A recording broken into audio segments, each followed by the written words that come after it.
Kisah Para Rasul pasal 21 ayat 1 sampai 14.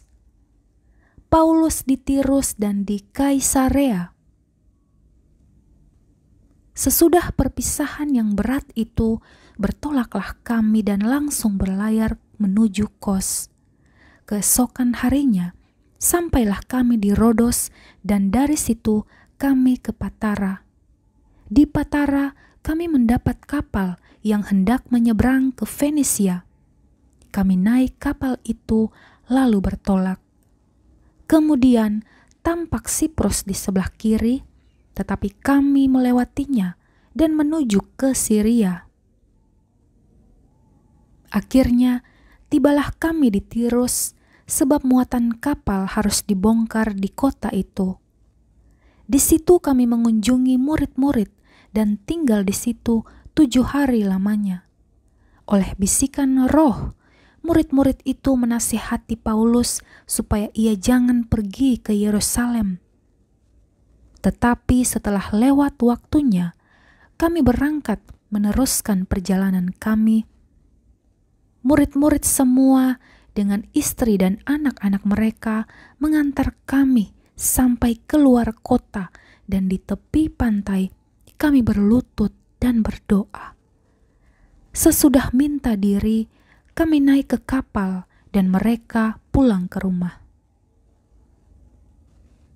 Dari Tirus, kami tiba di Ptolemais dan di situ berakhirlah pelayaran kami.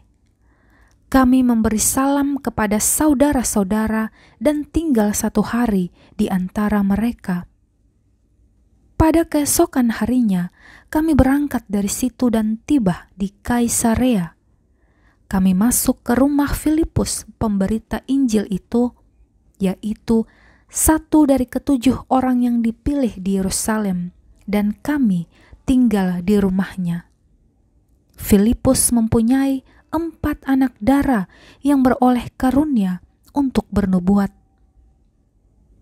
Setelah beberapa hari, kami tinggal di situ, datanglah dari Yudea seorang nabi bernama Agabus. Ia datang pada kami, lalu mengambil ikat pinggang Paulus. Sambil mengikat kaki dan tangannya sendiri, ia berkata, "Demikianlah kata Roh Kudus, beginilah orang yang empunya ikat pinggang ini akan diikat oleh orang-orang Yahudi di Yerusalem dan diserahkan ke dalam tangan bangsa-bangsa lain."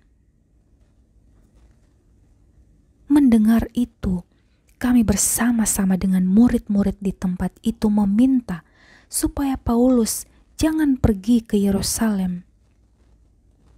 Tetapi Paulus menjawab, "Mengapa kamu menangis dan dengan jalan demikian mau menghancurkan hatiku? Sebab aku ini rela bukan saja untuk diikat, tetapi juga untuk mati di Yerusalem oleh karena nama Tuhan Yesus."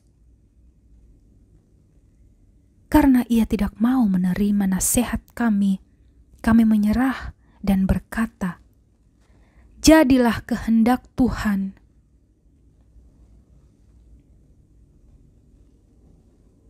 Ayat 15 sampai 26, pertemuan Paulus dengan Yakobus di Yerusalem. Sesudah beberapa hari lamanya tinggal di Kaisarea, berkemaslah kami, lalu berangkat ke Yerusalem. Bersama-sama dengan kami turut juga beberapa murid dari Kaisarea. Mereka membawa kami ke rumah seorang yang bernama Manason. Ia dari Siprus dan sudah lama menjadi murid. Kami akan menumpang di rumahnya. Ketika kami tiba di Yerusalem, semua saudara menyambut kami dengan suka hati. Pada keesokan harinya, pergilah Paulus bersama-sama dengan kami mengunjungi Yakobus. Semua penatua telah hadir di situ. Paulus memberi salam kepada mereka, lalu menceritakan dengan terperinci apa yang dilakukan Allah di antara bangsa-bangsa lain oleh pelayanannya. mendengar itu, mereka memuliakan Allah. Lalu mereka berkata kepada Paulus, "Saudara, lihatlah, beribu-ribu orang Yahudi telah menjadi percaya dan mereka semua rajin memelihara hukum Taurat. Tetapi mereka mendengar tentang engkau, bahwa engkau mengajar semua orang Yahudi yang tinggal di antara bangsa-bangsa lain untuk melepaskan hukum Musa, sebab engkau mengatakan supaya mereka jangan menyunatkan anak-anaknya dan jangan hidup menurut adat istiadat kita. Jadi bagaimana sekarang? Tentu mereka akan mendengar bahwa engkau telah datang kemari. Sebab itu, lakukanlah apa yang kami katakan ini. Di antara kami ada 4 orang yang bernazar. Bawalah mereka bersama-sama dengan engkau, lakukanlah pentahiran dirimu bersama-sama dengan mereka, dan tanggunglah biaya mereka, sehingga mereka dapat mencukurkan rambutnya. Maka semua orang akan tahu bahwa segala kabar yang mereka dengar tentang engkau sama sekali tidak benar, melainkan bahwa engkau tetap memelihara hukum Taurat. Tetapi mengenai bangsa-bangsa lain yang telah menjadi percaya, sudah kami tuliskan keputusan-keputusan kami, yaitu mereka harus menjauhkan diri dari makanan yang dipersembahkan kepada berhala, dari darah, dari daging binatang yang mati dicekik, dan dari percabulan. Pada hari berikutnya, Paulus membawa orang-orang itu serta dengan dia, dan ia mentahirkan diri bersama-sama dengan mereka, lalu masuk ke bait Allah untuk memberitahukan bila mana pentahiran akan selesai dan persembahan akan dipersembahkan untuk mereka masing-masing. Ayat 27 sampai 36, Paulus ditangkap. Ketika masa 7 hari itu sudah hampir berakhir, orang-orang Yahudi yang datang dari Asia melihat Paulus di dalam bait Allah. Lalu mereka menghasut rakyat dan menangkap dia sambil berteriak, "Hai orang-orang Israel, tolong! Inilah orang yang di mana-mana mengajar semua orang untuk menentang bangsa kita dan menentang hukum Taurat dan tempat ini. Dan sekarang ia membawa orang-orang Yunani pula ke dalam bait Allah dan menajiskan tempat suci ini." Sebab mereka telah melihat Trofimus dari Efesus sebelumnya bersama-sama dengan Paulus di kota, dan mereka menyangka bahwa Paulus telah membawa dia ke dalam bait Allah. Maka gemparlah seluruh kota dan rakyat datang berkerumun, lalu menangkap Paulus dan menyeretnya keluar dari bait Allah, dan seketika itu juga semua pintu gerbang bait Allah ditutup. Sementara mereka merencanakan untuk membunuh dia, sampailah kabar kepada kepala pasukan bahwa seluruh Yerusalem gempar.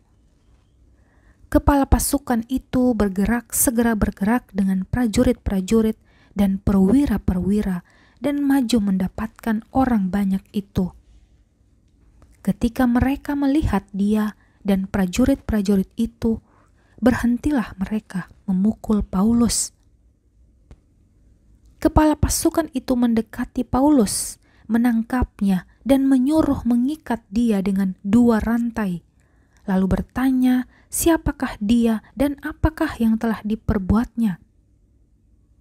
Tetapi dari antara orang banyak itu ada yang meneriakan kepadanya ini, ada pula yang meneriakan itu. Dan oleh karena keributan itu, ia tidak dapat mengetahui apakah yang sebenarnya terjadi. Sebab itu, ia menyuruh membawa Paulus ke markas. Ketika sampai ke tangga, Paulus terpaksa didukung prajurit-prajurit karena berdesak-desaknya orang banyak yang banyak berbondong-bondong mengikuti dia sambil berteriak, "Enyahkanlah dia!" Ayat 37-40, Paulus minta izin berbicara.